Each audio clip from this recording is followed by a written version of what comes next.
첫 번째 우리 토론해 주시는 김상우 팀장님. 안녕하세요. 한국출판문화산업진흥원 인문진흥팀 김상우라고 합니다. 앞서 발표자분들께서 오늘 포럼에 참석해 주신 연유와 어떤 배경을 말씀을 해 주셨는데요. 저도 오늘 토론을 참석하게 된 이유를 간단히 좀 말씀드리고 토론 시작하도록 하겠습니다. 인문학 및 인문정신문화진흥법에 따르면 교육부와 문체부가 인문전담 기관을 지정하게 되어 있습니다. 그래서 저희 한국출판문화산업진흥원은 문화체육관광부의 인문진흥 전담 기관이고요. 그리고 교육부의 인문학 전담 기관은 한국연구재단입니다. 오늘은 인문학보다는 인문정신문화 사업 중심으로 말씀을 드리도록 하겠습니다.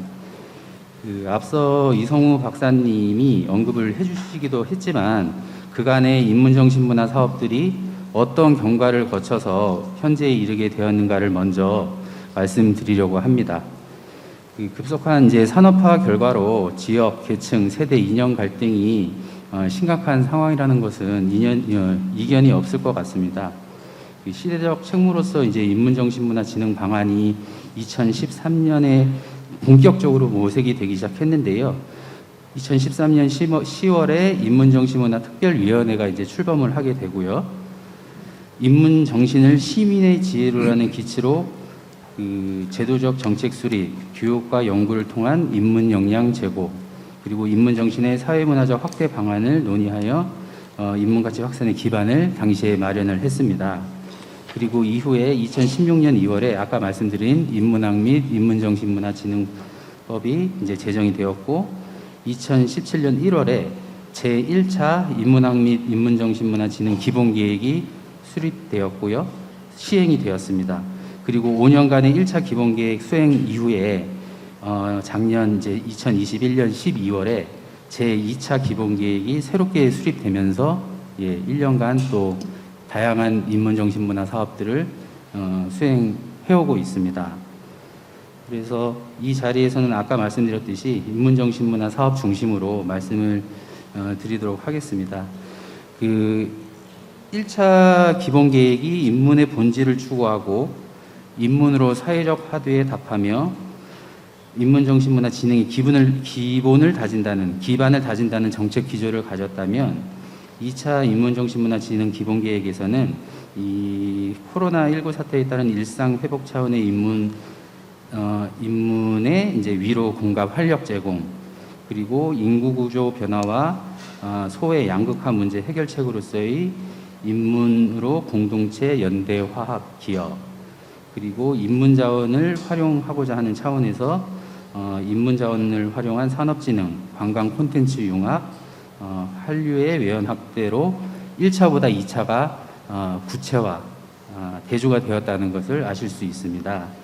그래서 이러한 기본계획 기조에 따라서 도서관, 기뢰, 인문학 같은 사업들이 그간의 활동을 바탕으로 인지도와 참여도가 증가하였고요. 그거는 앞선 발표 자료에서도 확인을 하실 수 있었을 겁니다. 그리고 대표 매개기관이 도서관, 박물관과 같은 생활문화 시설의 인문 서비스도 확장이 되었고, 인문정신문화 진흥의 제도적 기틀이 만들어졌습니다. 그런데 이런 어떤 성과와 함께 또 저희가 성찰해야 될 그런 부분도 드러난 것이 사실이고요. 그리고 제가 개인적으로 생각을 하는 부분도 있고, 또 인문 사업을 수행을 하면서 몇 가지 고민이나 제언이라고나 할까, 그런 어떤 세 가지 사항들을 말씀드려 보겠습니다. 첫 번째로 여러 인문 사업들이 단기 강의 위주로 진행이 되다 보니까 인문 가치에 대한 본질적 성찰이 조금 미흡했다는 점을 지적하고 싶습니다. 인문 강의, 인문 체험, 독서 토론과 같은 인문 프로그램들이 정형화된 운영 방법론들이 있습니다. 그런데 그런 운영 방법론에서 더 나아가서 본질적 문제에 대한 탐구, 주체적인 소비와 생산으로 확대가 돼야 될 필요가 있다는 것인데요. 예를 들어서 저희가 하고 있는 인문 강의, 아니면 독서 토론, 이런 것들은 책을 하나 선정해서 독서 토론을 한다거나, 아니면은 문사철을 뭐 대중화하고는 있지만 일방적인 이제 강의식의 이제 방법론이 있을 것 같습니다. 그런데 그런 부분에서 조금 더 나아가 저희가 요즘에 시행하고 있는 인문실험 공모전이라는 또 다른 이제 인문정신문화 사업이 있는데요. 그 사업들을 보면 이런 이제 좀 틀에서 조금 더 나아가서 뭐 예를 들어서 이제 코로나19와 뭐 지금과 옛날이라는 주제를 가지고 지역에 있는 시민들을 인터뷰를 하면서 인터뷰집을 만들어낸다거나 과거에 이제 독서 토론 방식에서 나아가서 특정 주제를 잡아서 그 토론의 결과를 또 책으로 만들어낸다거나 하는 조금 더 진보된 방향으로 나아가고 있습니다. 물론 도서관 기대 인문학 사업은 그 강의가 기본인 또 그런 이제 정형화된 것이 아니라 기본적인 사업의 구조와 뭐 틀이 있긴 한데요.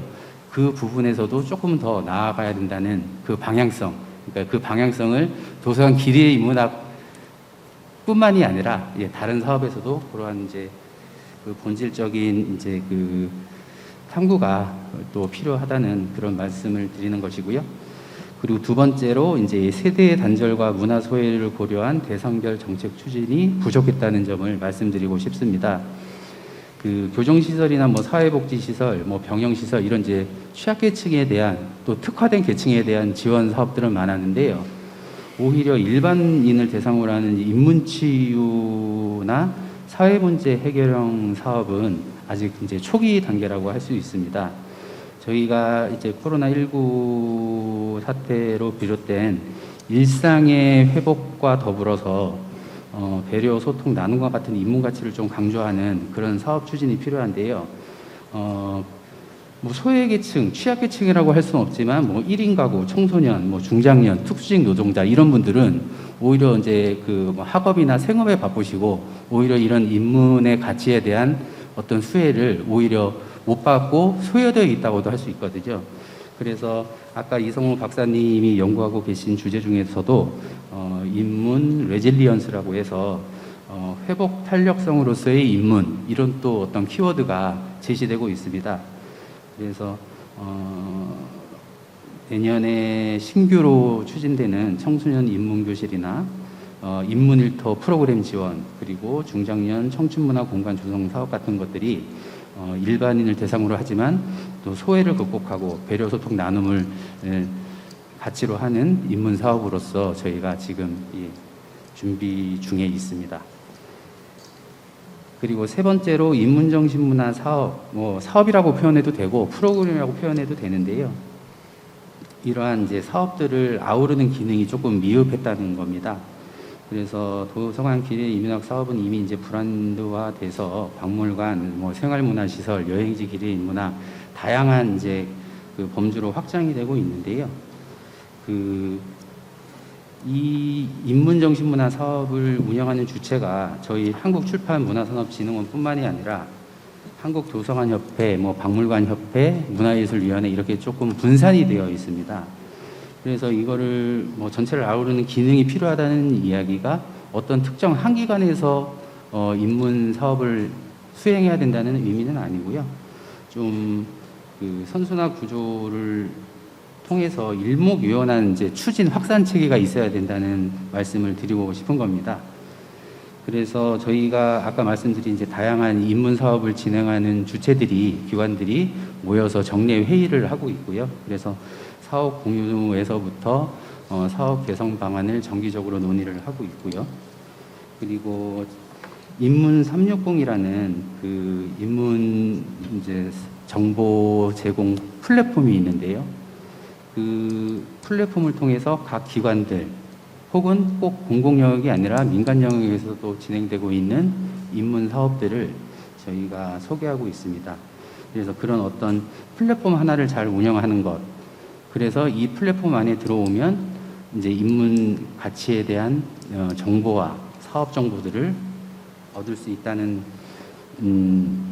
점에서 이제 저희가 이 인문 360이라는 플랫폼을 또 잘 운영을 해야 되는 필요성이 있고요.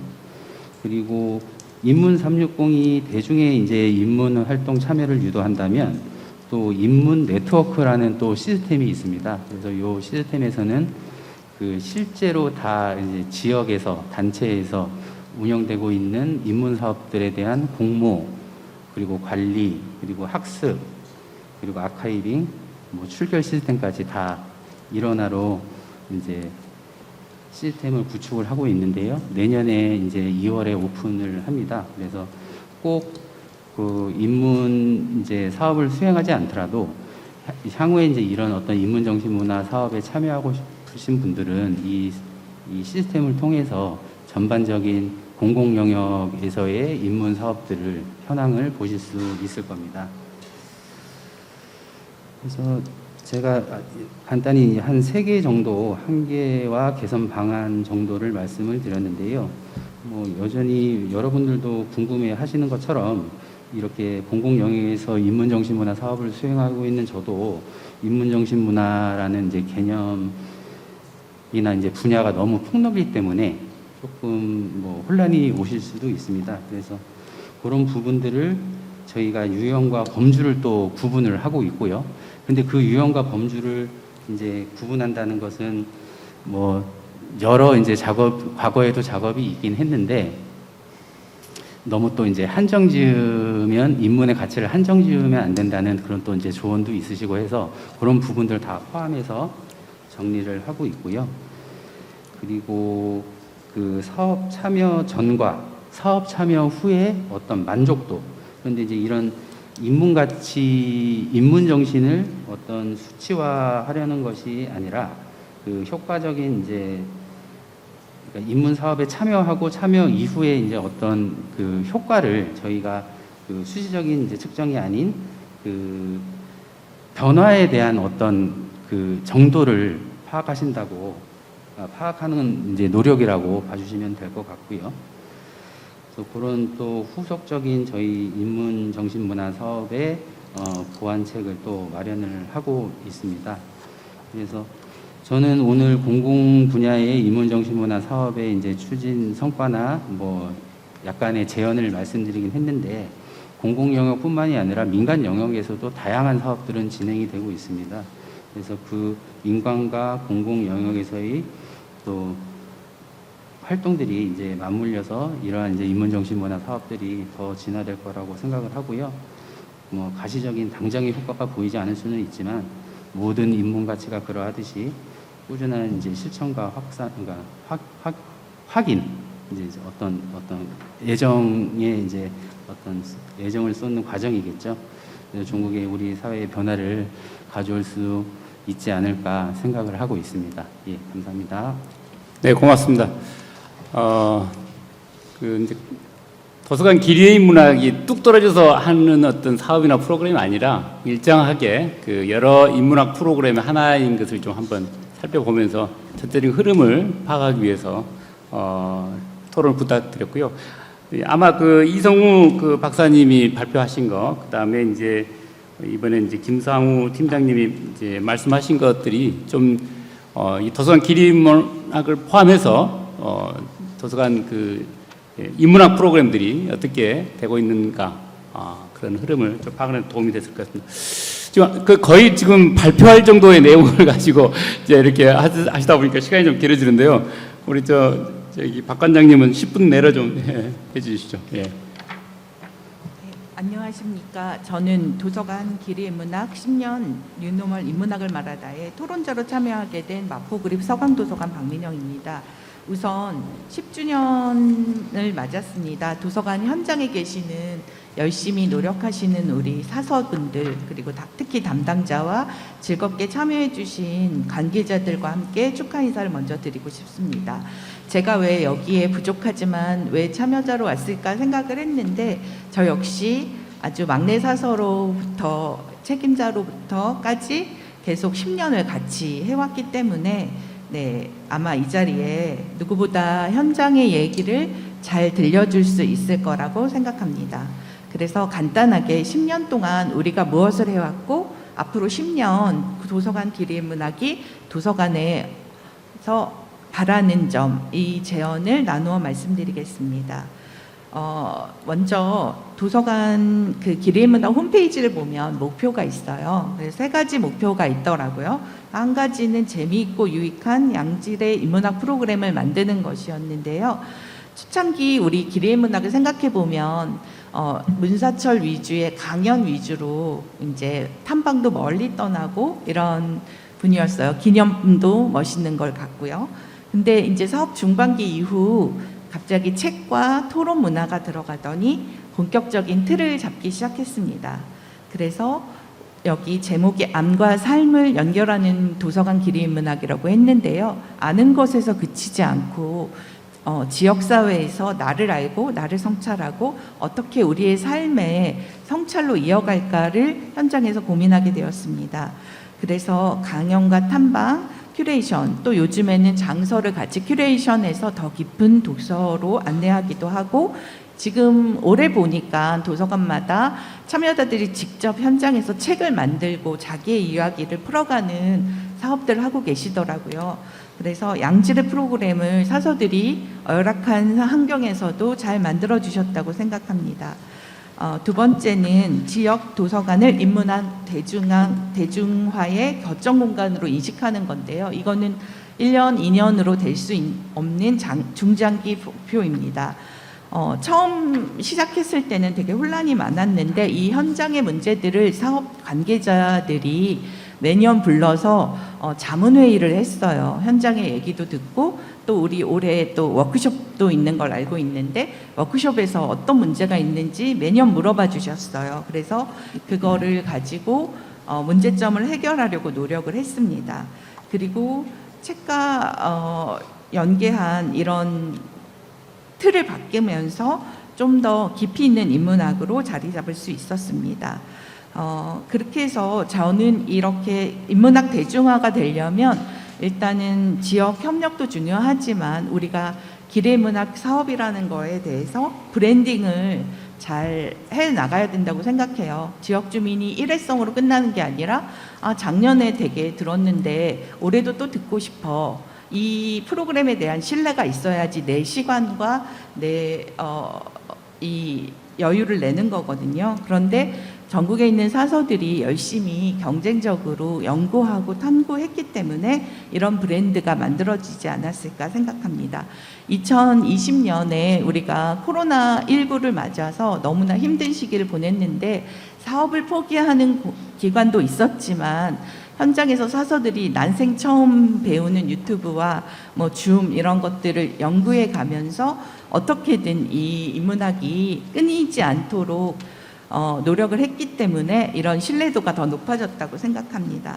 그래서 저희가 변화가 있는데요. 서강도서관 같은 경우에 올해 조사한 걸 보니까 기리문학에 왜 참석하셨습니까? 라고 묻는 질문에 물론 1위는 주제에 대한 관심이지만 2위는 예전에 강사의 유명도를 제치고 도서관 프로그램에 대한 신뢰라는 비율이 높아졌습니다. 10년 동안 한 해도 빠짐없이 저희는 기리문학을 해왔는데요. 기리문학이라고 하면 서강도서관 이용자들한테는 꼭 들어볼 만한 프로그램이다라고 자리를 매긴 것 같습니다. 세 번째는 책 현장 사람이 만나는 새로운 독서 문화의 장을 만드는 것인데요. 이거는 이제 저희가 뉴 노멀 시대를 넘어서 뷰카의 시대, 평균이 실종된 시대 이런 얘기를 하는데 이거는 주민의 삶이 그만큼 더 혼란스럽고 현장이 더 복잡해졌다는 미래를 이야기합니다. 이럴 때 우리가 독서 문화의 장을 만들어주고 주민의 복잡하고 고달픈 삶에 대답을 해줄 수 있고 민주주의를 배우고 또 그렇게 할 수 있는 것에 책과 이제 사람들이 있지만 제일 핵심은 사서입니다.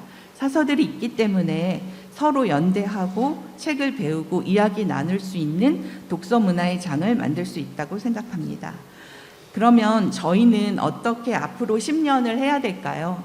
네, 이렇게 복잡한 사회에서 사서들은 문헌정보학과 교과과정에 이렇게 독서나 이런 프로그램에 대한 것이 자세하게 나와 있지 않습니다. 그래서 우리는 꾸준한 연구가 필요합니다.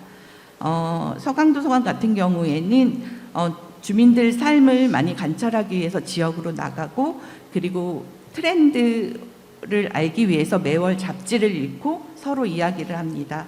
서강도서관 피셜이라는 팟캐스트도 운영하고 있습니다. 이렇게 저희뿐만 아니라 모든 전국에 있는 도서관이 가진 역량을 다 발휘해서 주말에 야근을 하면서도 열심히 인문학을 위해 노력하고 있는 걸 알고 있습니다. 두 번째는 이거는 제가 첫 번째로 놓고 싶었는데 너무 두 번째로 왔는데요. 이 기레이 문학은 8개월이 걸리는 프로그램입니다. 8개월 동안 그러면 기레이 문학만 하느냐? 절대 그렇지 않습니다.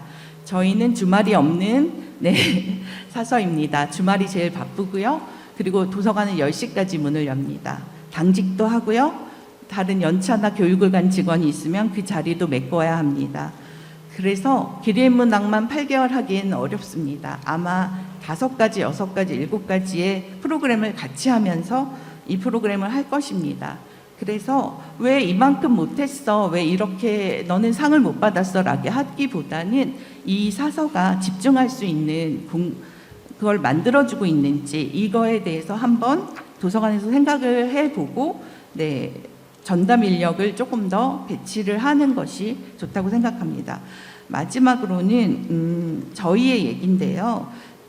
혼자서는 힘듭니다. 사업 담당자 혼자서는 힘들고 관장도 관심을 가져야 되지만 모든 직원들이 같이 고민해야 됩니다. 이런 조직 문화를 만들지 않으면 기레이 문학 사업 담당자가 된 사람은 그 1년을 울면서 보내게 됩니다. 그래서 같이 노력해야 되고요. 특히 지방 같은 경우 유명하신 강사들이 다 수도권에 있습니다. 그래서 지역에서 강사도 발굴해야 되고 지역 문화와 지역 주민의 삶도 발견해야 됩니다. 이거는 혼자서 하기에는 너무 어려운 일입니다. 이렇게 지역 문화를 발견하다 보면 서로 입소문도 나고 홍보도 됩니다. 만약에 우리 도서관이 기레이 문학을 모집했는데 너무너무 되지 않는다면 야간 강좌나 주말에 하는 거나 방법이나 시간을 바꿔보는 비이용자나 이용자 조사도 필요합니다. 참여자의 연령대와 성별도 고려하고 지금 기레이 문학의 가장 문제점인 인문학의 문제점인 남성의 비율도 높이는 방법도 생각해 보아야 합니다. 한 번 더 강조하고 싶은 것은 도서관에서 앞으로 10년이 넘어갈 수 있도록 열정적인 사서들을 많이 지원해 주시고 도서관 자체를 사랑해 주시고 관심을 가져주시길 바랍니다. 감사합니다. 네, 고맙습니다.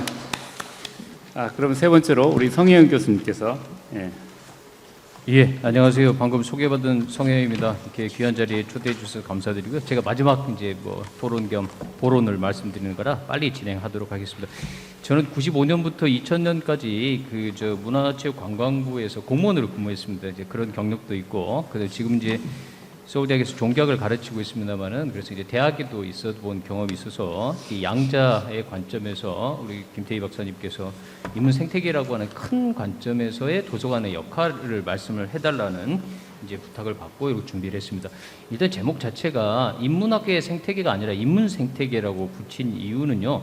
이게 지금 인문학하면 인문학 및 인문정신문화진흥법에 의해서 인문학은 이제 교육부가 담당을 하고 인문정신문화 자체는 이제 문화부가 담당하는 이제 소관 업무로 되어 있습니다. 그런 의미에서 인문 생태계라고 하면 대학 인문학뿐만 아니라 대중 사회의 인문적 측면을 이렇게 막는다는 측면에서 인문 생태계라는 말을 붙여야 될 것 같고요. 제가 말씀드릴 거는 크게 4가지인데 첫 번째 일단 인문 생태계라는 말을 우리가 왜 써야 되는가? 라고 하는 얘기입니다. 그래서 인문 생태계라고 하는 건 말 그대로 그거 하나 자체가 이렇게 유기적인 살아있는 시스템이라고 하는 의미를 지니고 있고요. 거기 안에 당연히 그래서 수요, 공급이 서로 맞물려 돌아간다라고 하는 그러니까 큰 차원에서의 이해가 필요하다는 말씀을 드리려고 합니다. 그래서 정책 대상으로는 이제 교육부, 문화부가 인문학, 인문정신문화를 이제 각기 맡아 하고 있고요. 그런 의미에서 보면 대학, 문화 기반 시설들, 인문시민단체, 인문전공자, 학습자, 인문향유자 등 저기 총망라한 것들을 인문 생태계의 구성 요소라고 볼 수 있겠죠. 이런 얘기들을 하기 위해서 제가 반드시 얘기를 먼저 해야 되는 거가 인문 혹은 인문학 이것 자체가 왜 이렇게 우리 사회에 의미가 있고 중요할 것인가라고 하는 것을 그 3가지로 정리를 해봤습니다. 일단 개인 차원에서는 지금 뭐 은퇴한 사람들도 많지만 이제 21세기 현대 사회에서는 각자가 자기 삶의 의미를 정말로 이제 찾고 싶어 하는데, 그때 이제 인문학 혹은 인문이라고 하는 것 자체가 삶의 깊은 의미, 본질적인 의미를 찾아줄 수 있다라고 하는 거죠. 그다음에 이제 사회적 차원, 이제 앞서 이제 많이 말씀들을 해주셨는데, 우리나라처럼 이렇게 갈등이 심한 이제 사회에서는 소위 이제 서로 대화하고 소통하고 사회적 갈등들을 극복하고 통합하는 역할들을 굉장히 인문이 이제 효과적으로 수행할 수 있어서, 그런 말 그대로 인문을 통해서 품격 있는 사회를 만들 수 있다고 생각을 합니다. 그다음에 이제 문화부 차원, 이제 문화부 분들이 지금 오늘 안 계시는데요. 사실은 이제 인문정신 문화 자체를 이렇게 교육부에서 문화부로 넘겨올 때 저도 이제 개인적으로 자문도 하고 관련된 일도 했었는데요.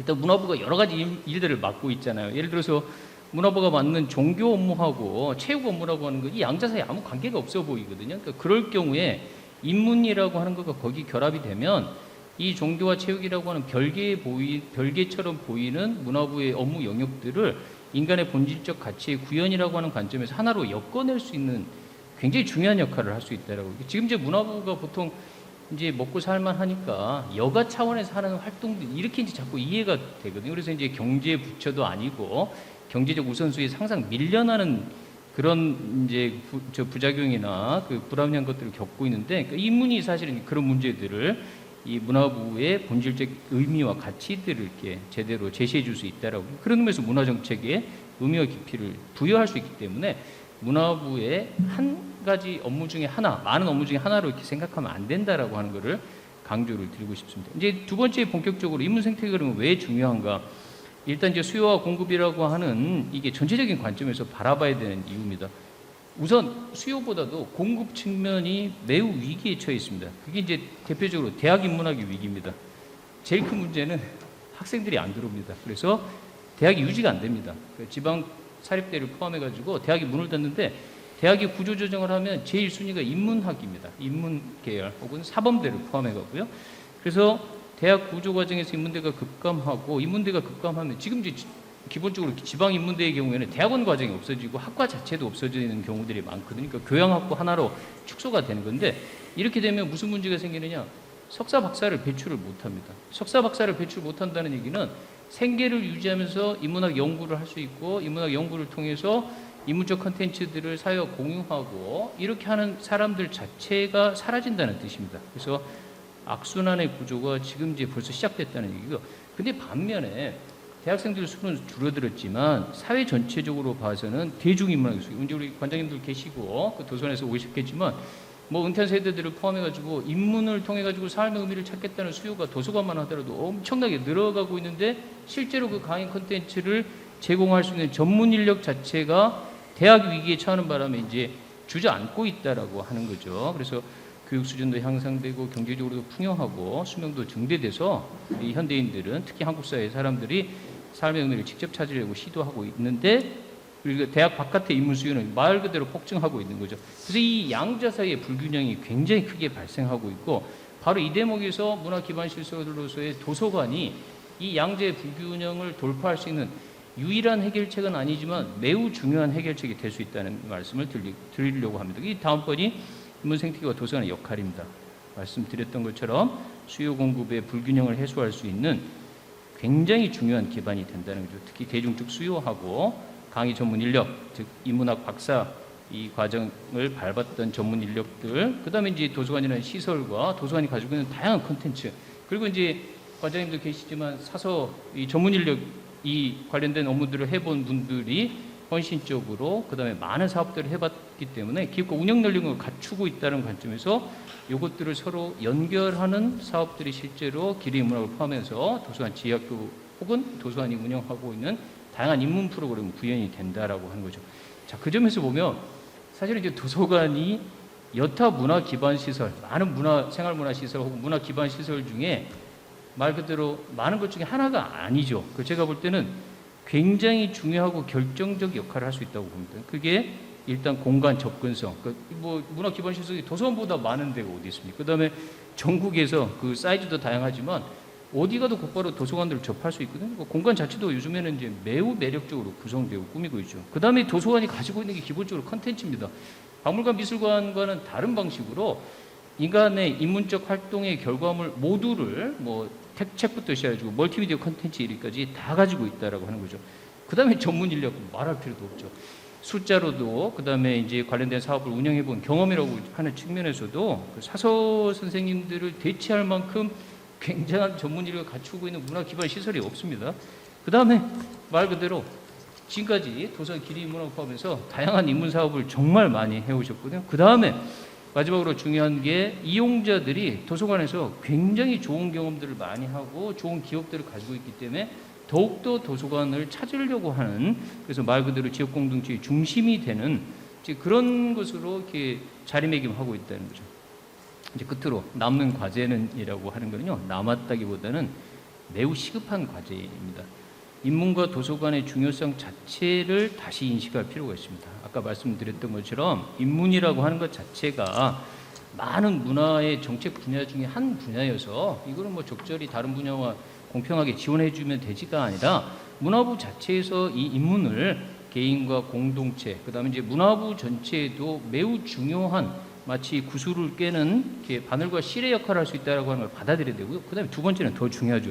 대부분 도서관에서 오셨으니까 이걸 뭐 이렇게 저희끼리 얘기한들 무슨 소용이 있겠습니까만은 이 도서관 자체가 인문 생태계 붕괴 위기를 돌파할 수 있는 매우 중요한 기반이 될 수 있다라고 하는 거죠. 그래서 유일한 해결책일 수는 없지만 지금 도서관을 대체할 만한 돌파구는 이 한국 사회에 존재하지 않는다고 보는 거죠. 자, 그래서 이제 끝으로요, 문화체육관광부의 인식과 입장이 매우 중요하다는 거죠. 인문은 많은 문화 분야 중에 하나에 불과한 게 아니고 특히나 도서관도 역시 많은 문화부가 관리하고 있는 많은 문화 기반 시설 중에 똑같은 자격을 갖춘 하나에 불과하다고 여기면 앞서 말씀드린 인문 혹은 도서관을 통해서 인문 생태계의 이 위기를 돌파하는 역할 자체가 제대로 이루어질 수 없다라고 하는 것을 말씀을 드리면서 마치도록 하겠습니다. 감사합니다.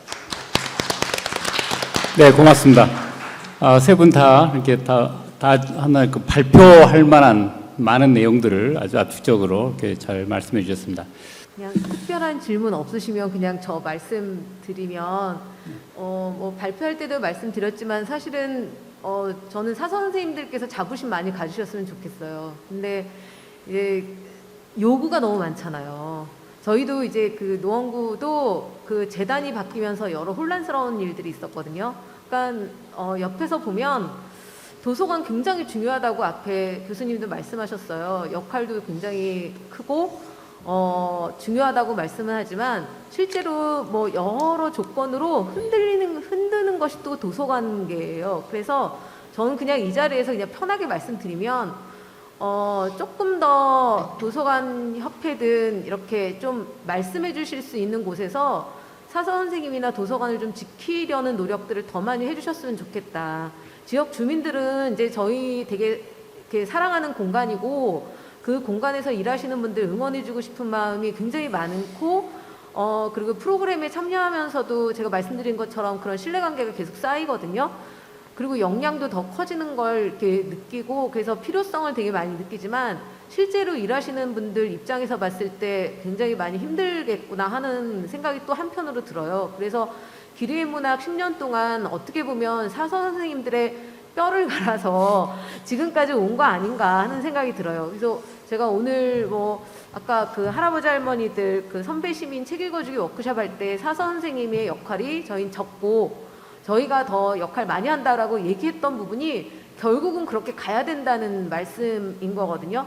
사 선생님은 행정적으로 돕는 거, 모집할 때 홍보물 뭐 제작해 주시는 거 이렇게 이런 것만 해주시고 프로그램을 제안하고 진행하는 것도 좀 같이 협력해서 한다면 저는 지금 너무 많은 과부와 사 선생님들 사서 고생하시는 그런 분들이시라고 하잖아요. 근데 그걸 더 넘어서 일을 하시는 것 같아요. 왜냐하면 소비자로 계시는 많은 분들이 너무 많은 걸 요구해. 그죠? 그리고 민원 같지 않은 민원도 너무 많고 그걸 다 일일이 대응하고 세대의 모든 세대를 고려하고 기후위기 생태, 문화, 컨텐츠 뭐 모든 것들을 다 다루셔야 되는 그런 입장이 되는 거 아닌가? 아니세요? 그래서 더 많은 저 힘듦이 좀 있지 않나. 근데 거기에 또 다른 과제를 지금 우리가 자꾸 던져주는 것 같아서 이제 그런 이야기들을 조금 오늘 나눠보고 싶어요. 현장에서는 어떠신지. 제가 질문했네요. 예, 아니, 그걸 계속 얘기를 전개하기는 좀 힘들 것 같고요. 좋은 그 말씀을 해주신 것 같고, 발표자분들 그 멘트를 아까 좀 미흡한 것도 있을 수 있고 보충을 하든지 아니면 아까 했던 발언 중에 좀 더 강조점이 있으면 그걸 간단히 좀 말씀해 주시는 것이 좋을 것 같습니다. 예. 우리 저기 이동훈 박사님부터 좀 부탁드리겠습니다. 예, 저는 뭐 일단 뭐 저희가 발표한 내용 중에서 뭐 빠졌던 부분이나 이런 것들은 김상우 팀장님께서 잘 정리를 해주셔서 뭐 추가로 더 보탤 것은 없고요. 그래서 전반적으로 제가 그 지금 뭐 기리인문학부터 해서 뭐 문체부 인문정책 관련해서 이제 관련 과제들을 수행하면서 하는 느낌은 어쨌든 모든 분야의 각 담당하시는 선생님들이 굉장히 노력을 하고 계시는데 그 계속 미흡한 점이 있다는 것. 이거는 이제 시스템상의 문제나 이런 거라고 볼 수 있겠죠. 왜냐하면 문체부에서도 문체부 담당 사무관님하고 엄청 고생을 하고 계세요. 저희 김상호 팀장님하고 맨날 회의하시고 뭐 이렇게 하시고 뭐 여러 가지 적극적으로 지금 고민하고 계신데 이게 시스템적으로 잘 안 풀리는 부분들이 분명히 있고 또 이게 어쨌든 사람 상대하는 거기 때문에 방금 관장님 말씀하셨다시피 굉장히 디테일하게 디자인을 해야 되는 부분들이 있습니다. 제가 어제 자문회의를 했는데요. 신규 프로그램으로 노숙인 대상 프로그램과 학교 밖 청소년 대상 프로그램 뭐 이런 것들을 하고 싶어서 이제 관련 시설에 종사하시는 선생님들을 만나는데 중요 포인트가 다 달라요. 그 대상에 노숙인 같은 경우에는 강좌 프로그램으로 부르기 위해서 수당도 줬었대요. 어쨌든 그분이 다른 데서 뭘 할 수 있는데 여기 와서 들어야 되니까 그게 그래서 그런 정도의 어떤 세밀하게 또 디자인해야 되는 부분들이 또 있어서 그것 관련해서는 뭐 그 도서관에서 각자 이제 프로그램을 기획하고 사업을 운영하셨던 사서 선생님들이 가장 잘 아실 것 같고 그런 부분에 대해서 어떻게 정책적으로 지원할 수 있느냐 이것이 나와야 되는데 이게 전체 세팅이 안 되다 보니까 세밀한 부분까지 조정을 하거나 세밀한 부분까지 예산 투입을 한다는 얘기까지 아직 못 가고 있는 상황에 거기에 흔한 말로 몸빵을 하고 있는 모두가 몸빵을 하고 있는 상황인 것 같습니다.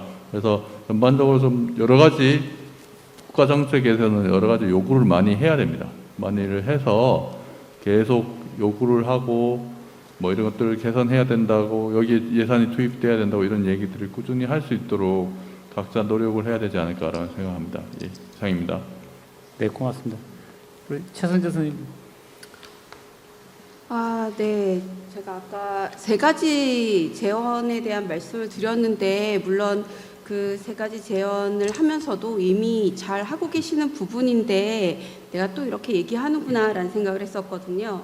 이게 그 도서관이라고 하는 공간이 그리고 기리의 인문학 사업을 통해서 이게 조금 더 지혜의 장이 됐으면 좋겠다. 그리고 커뮤니티 허브가 됐으면 좋겠다. 그리고 온라인 그런 플랫폼의 역할들을 조금 더 잘 수행했으면 좋겠다. 뭐 이런 말씀을 드렸는데 다른 발표자분들 말씀을 들으니까 이미 정말 너무 잘 하고 계시는구나. 그리고 몸빵이라는 표현을 좀 전에 이제 들었는데 민간 공익재단도 많은 부분 몸빵이 있거든요. 그래서 잠깐 든 생각은 이 인문학이라고 하는 인문 정신이라고 하는 부분들이 우리의 열정을 스스로 이렇게 꺼내서 갈아 넣게 하는 어떤 힘이 있는 건 아닌가 이런 생각도 조금 했고요. 이 10년 동안 정말 너무 장하시게 해오셨다. 그리고 지금도 너무 치열하게 고민하시고 넥스트를 고민하신다라는 생각을 해서 앞으로 지금의 열정을 가지고 지속적으로 계속 어떻게 보면 저희가 살면서 가장 중요한 건 루틴이 아닐까라는 생각을 하거든요. 그래서 지금 하던 방식 그대로 루틴하게 하고 변화되는 사회 안에서 우리가 조금 더 좀 신속하게 거기에 대응할 수 있는 방안들을 찾아서 갈 수 있으면 다른 또 더 새로운 10년을 만들어갈 수 있겠다라는 생각을 했습니다. 근데 짧게 얘기했지만은 이제 오늘날 우리가 이제 뭐 선진 국민이냐 시민의식, 세계 시민의식 이런 얘기도 많이 하는데 선진 나라, 선진 국민을 이제 가늠하는 잣대는 문화의 힘이라고 보는데요. 그 문화의 힘이라는 게 결국은 이제 책 읽는 사람을 만드는 거거든요.